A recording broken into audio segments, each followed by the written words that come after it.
Subscribe now and press the bell icon. Never miss an update. Namaste, konnichiwa. Welcome to the Nupur Tewari show. Shakti, Women Who Fought Odds. Presented by Heal Tokyo and Heal India. Like other weeks, today too, we have another inspirational woman. And she came all the way from Kosovo. Her journey against the conservative society, breaking all the barriers from Kosovo to Japan. Let's hear her story from ARBENITA. With big applause, let's welcome ARBENITA SOPAJ.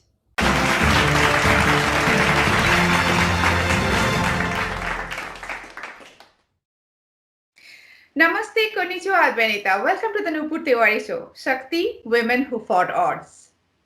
Namaste, Nupur. Konnichiwa, and thank you so much for having me again. Thank you. I think, we should tell the viewers that how we met. Actually, I'd like to tell the viewers that 1.5 years almost, 2019 November, I went to Kobe to cover the Kobe Mela, Indian Mela, and I met there at Starbucks with ARBENITA. And there it started. We're so deeply connected. So this is the connection. I think it doesn't happen with everyone. I would say it happens with people who you really connect with from your soul, right? I absolutely agree. I think that day was just any other day, and I think, as you said, it was meant to happen and to meet and to share our, thoughts in regards to the women's right.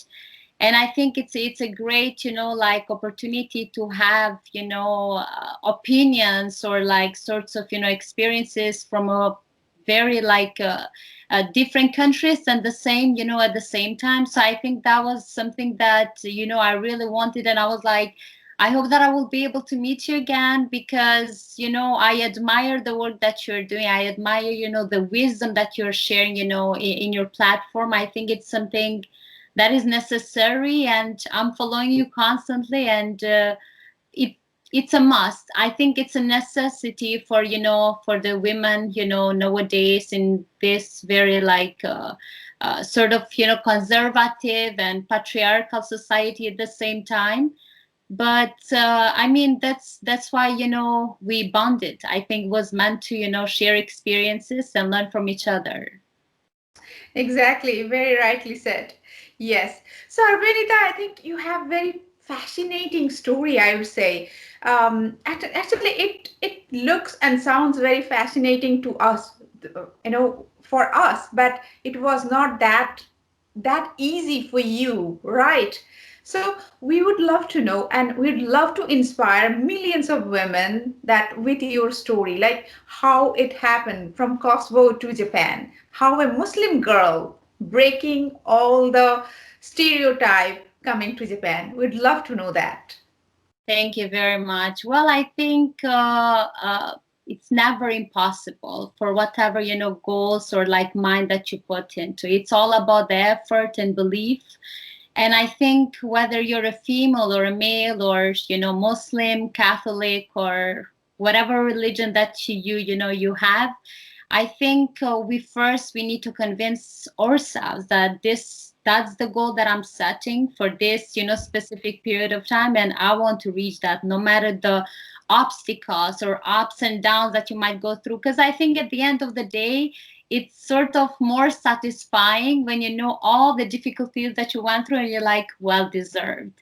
So coming from a very sort of, I think Kosovo, it's an Islamic, society, but it's not as conservative as some of the other, countries might be. Thankful to that.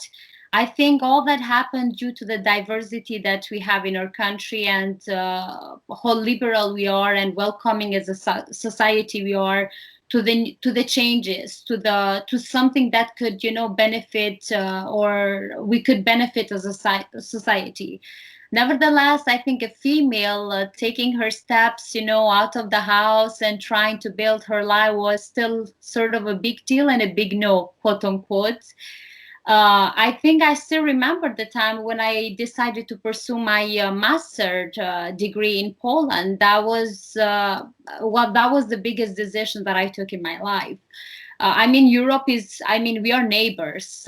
Geographically, Kosovo is a few hours away from Poland, but back then it was still a big question mark, as I said. But again, I was grateful, and I was lucky enough, I would say, grateful to my family and lucky enough to have them support me throughout the journey. Nevertheless, there were a lot of, odds that I was facing from the society. And as we had the Women's Day a few days ago, 2 days, if I'm not wrong, because I'm very bad with dates, I think I've said it to a lot of women that if we support each other, there is nothing that can stop us.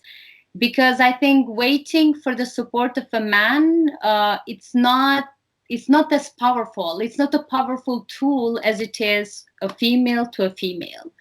And I think that I haven't had it throughout my journey, not as much as I'm supposed to, but I think I managed well, but it wasn't easy to swallow it when your, close friends were saying that enough with education, you need to settle, because if you pursue like your education abroad, no one is gonna, look after you or want to be with you.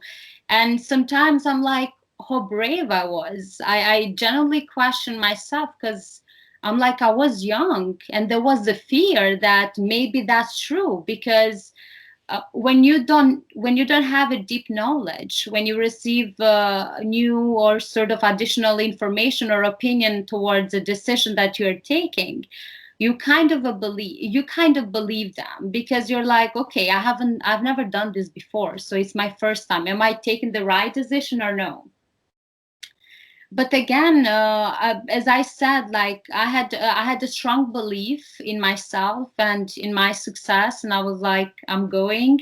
But of course, back and forth, I had all this, struggle that I had to be good with my culture at the same time look after my goals. And then of course in Poland, after 1 year experience, I had the opportunity to pursue further my second master in Japan. And Japan is too far.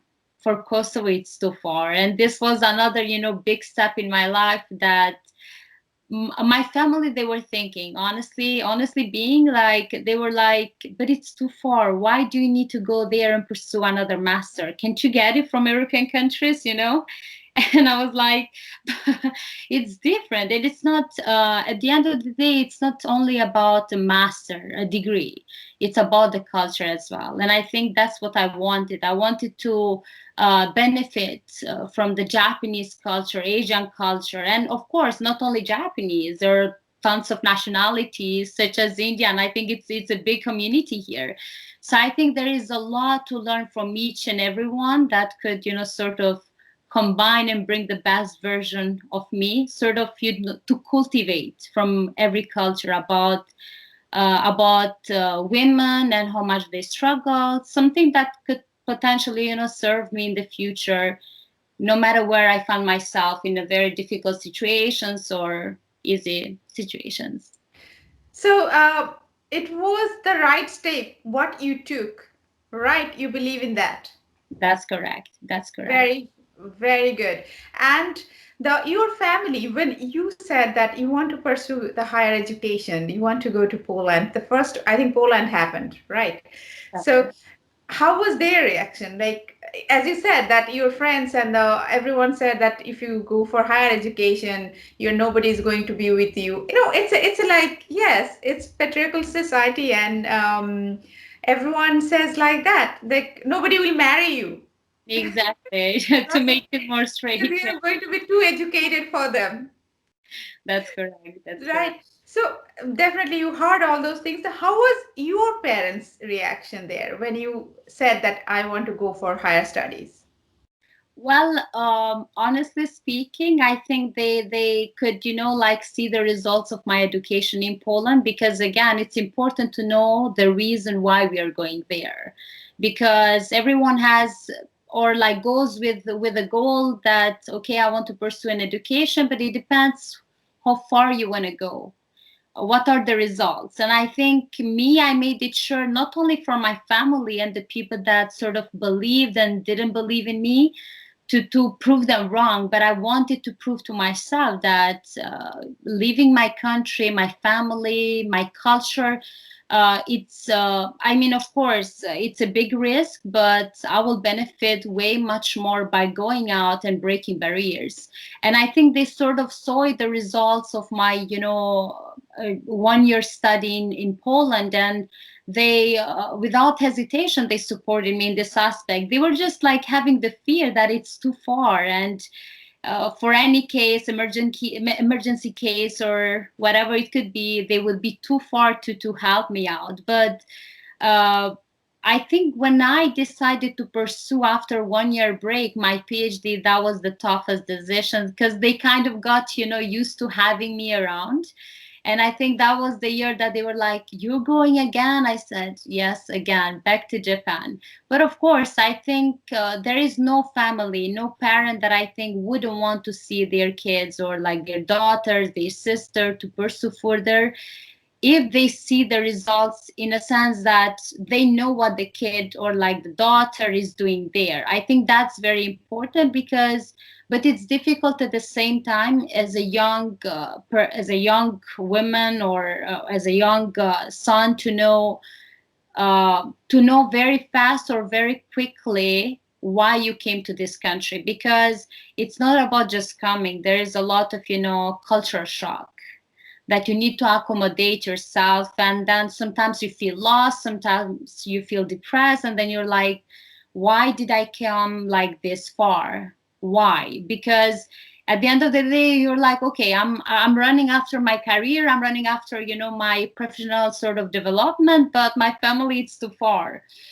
But again, I think they got used to that, and I think it was easier for them to get accommodated with the idea, okay, she is going again, but it's going to be longer, so it's all good. So yeah. So after, I think this is your how many years in Japan?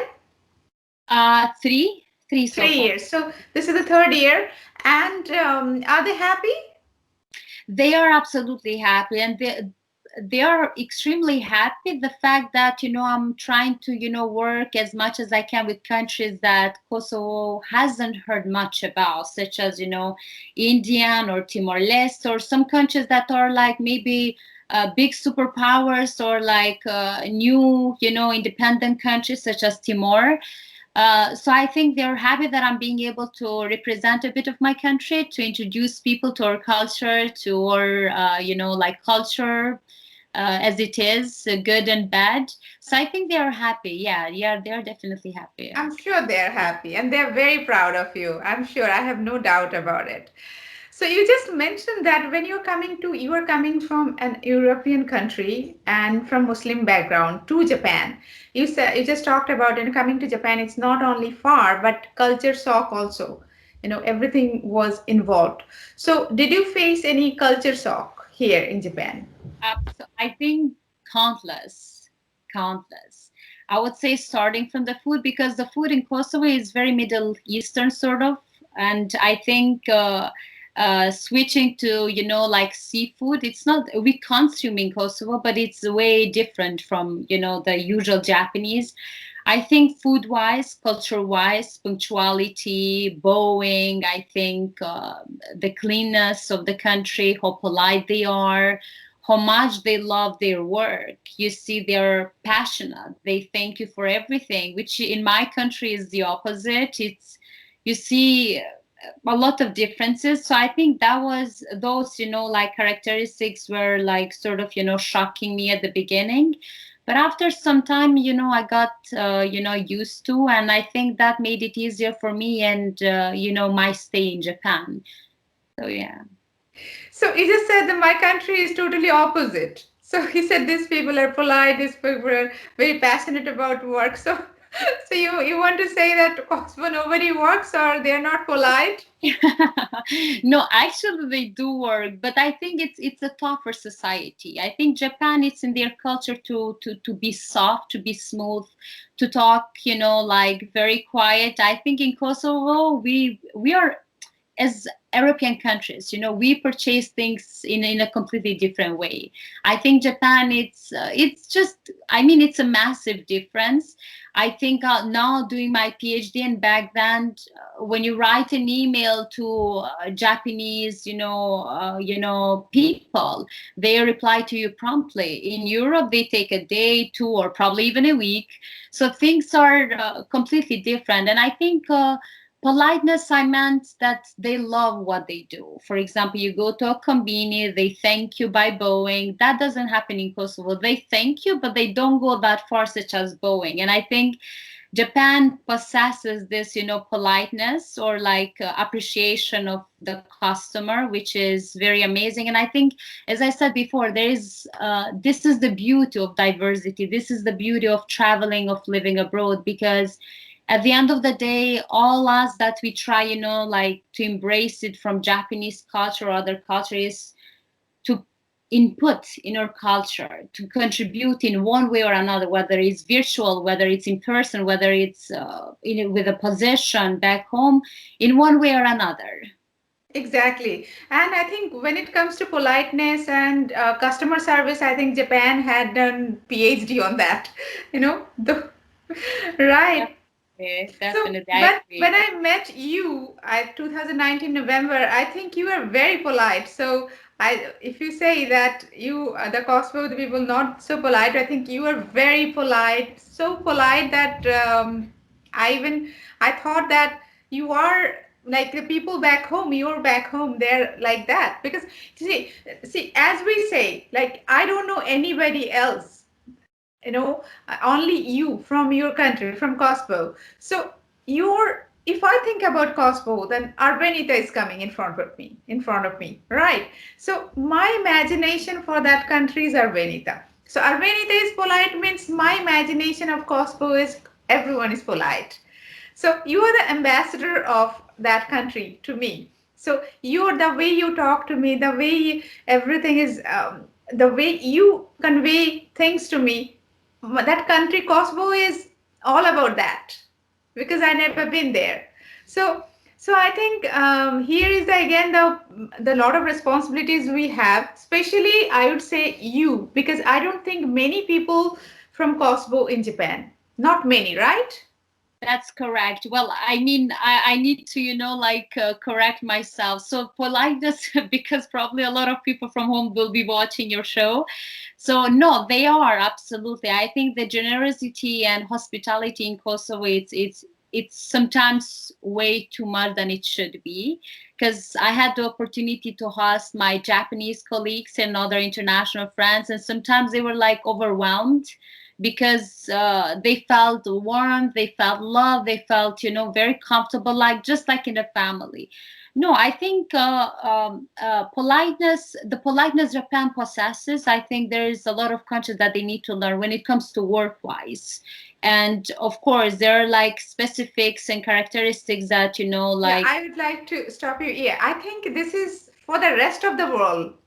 No, Need to learn from Japan. definitely.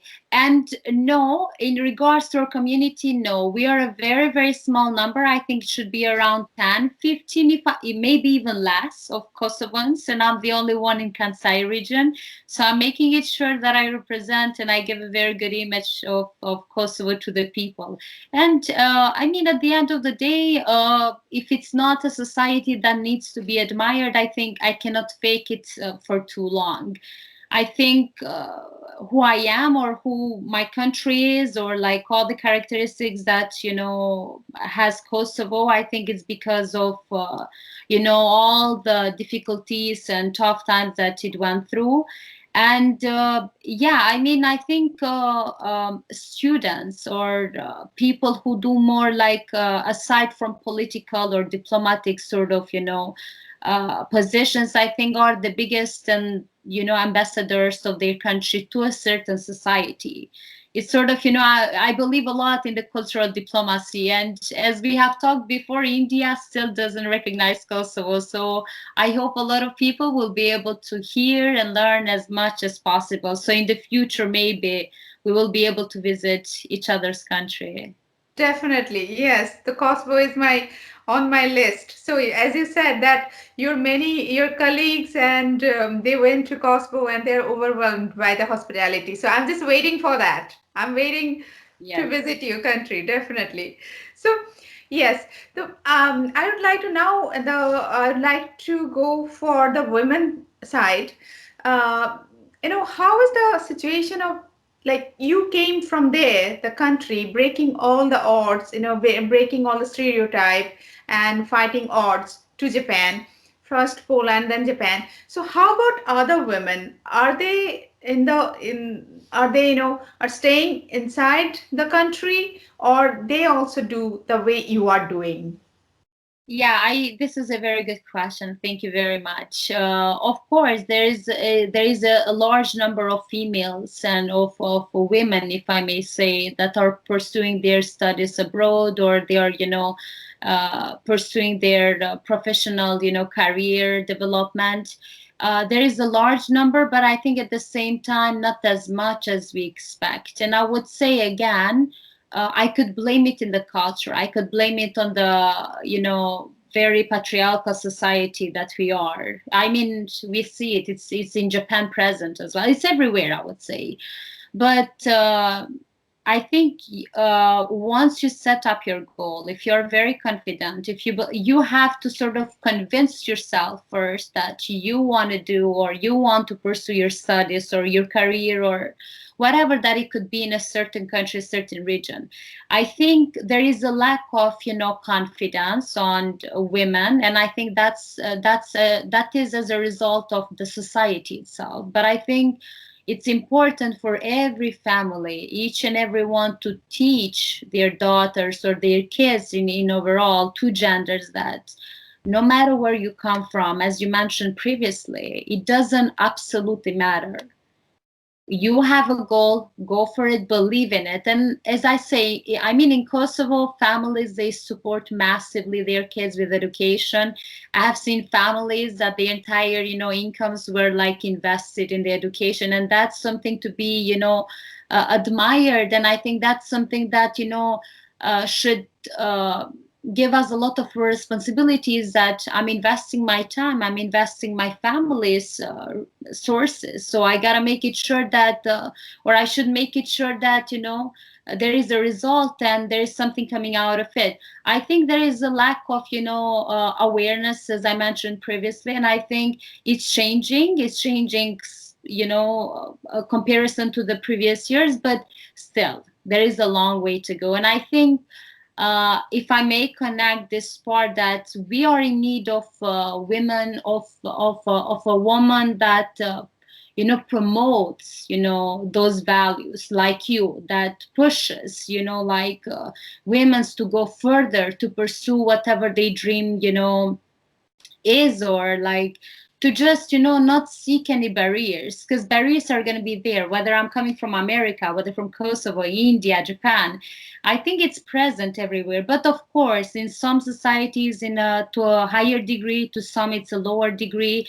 But again, I think we are the change. We need to make the change. We cannot live anymore with excuses because of patriarchal society. If it is, make a change. And it's important to be supported by families, and I think that's present nowadays, because it's sort of a taboo if you talk to someone and they still live and their old opinions or thoughts are present in their minds. True, very true. We can see that around the world, the women still, they don't have awareness. And as we were talking about it before, that we need to spread this awareness. They're just taking excuses of their religion, their society, of everything, family, and they're saying we are born to do these things. Actually, they are not born to do those. They're just giving excuses to themselves, not to anyone, but to themselves, I think.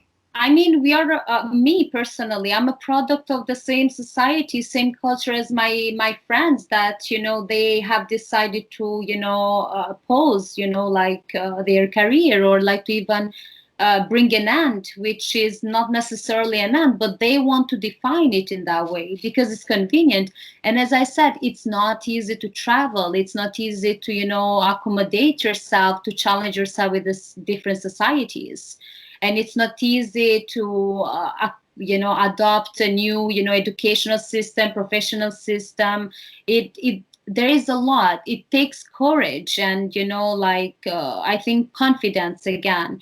But because I can't, I would say, like, I came from the same society. I came from the same, sort of, like, period of time that my friends, they have decided.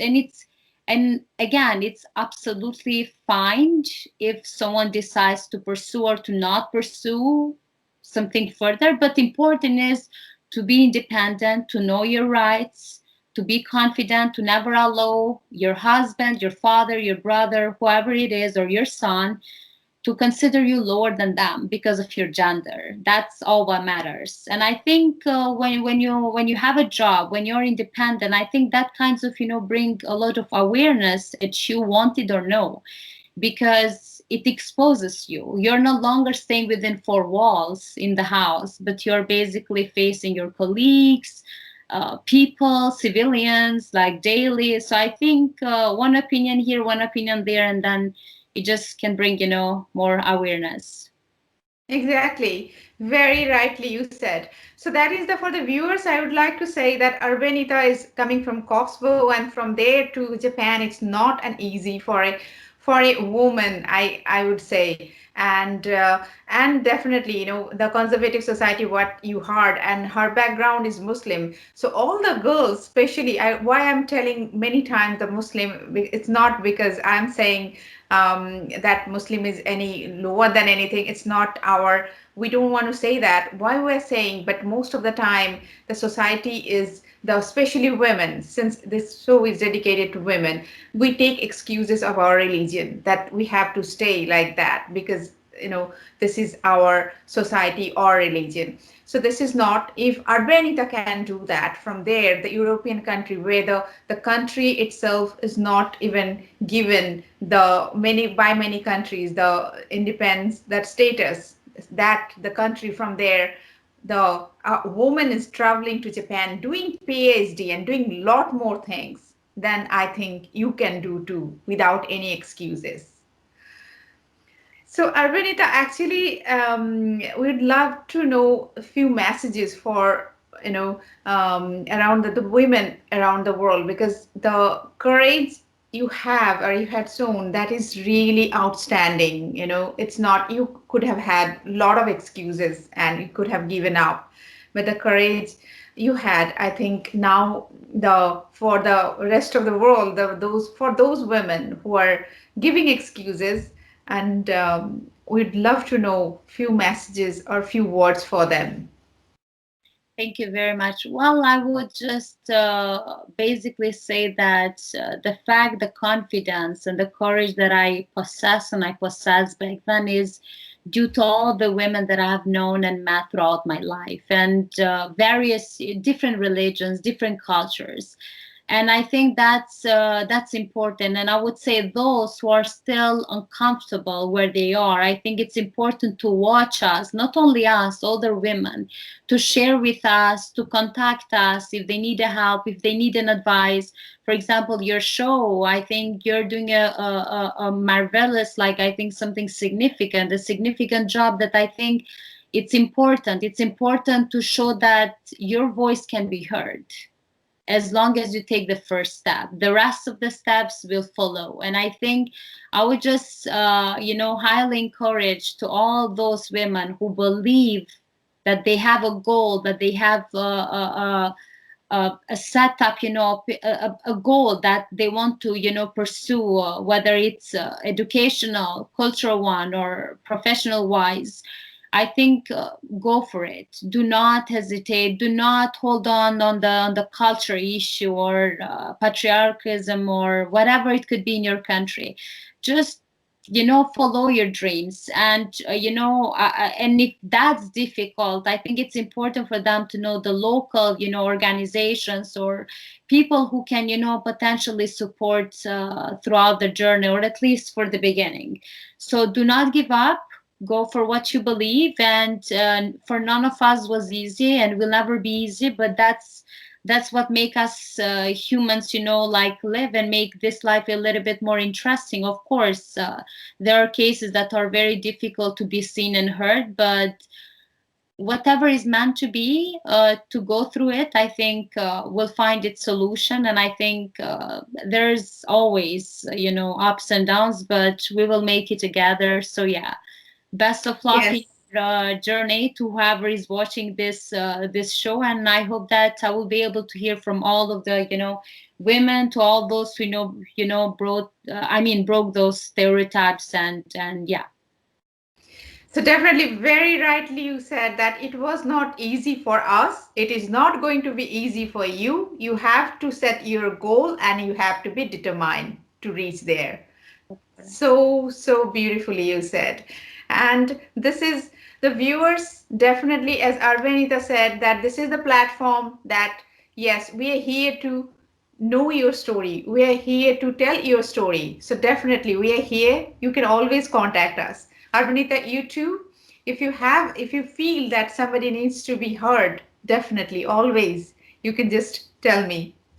So thank you for making time, telling your story, and inspirational story, I would say, and inspiring for all the women. For I think many women who are really hesitating today whether to take or not to take that step. Knowing your story, they are going to be very inspired, and definitely they are going to take the step, and they are going to break the stereotype. I'm very sure about it.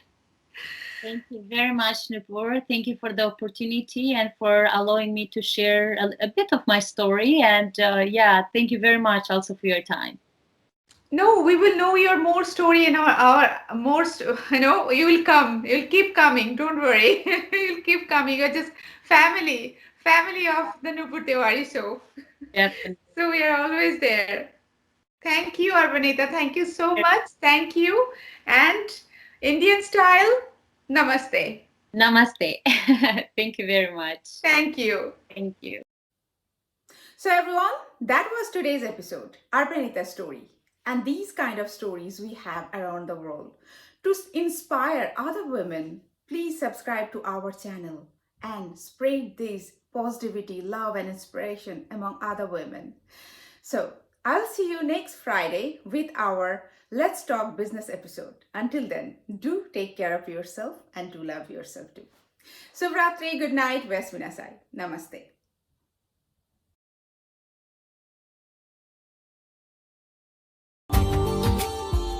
Subscribe now and press the bell icon. Never miss an update.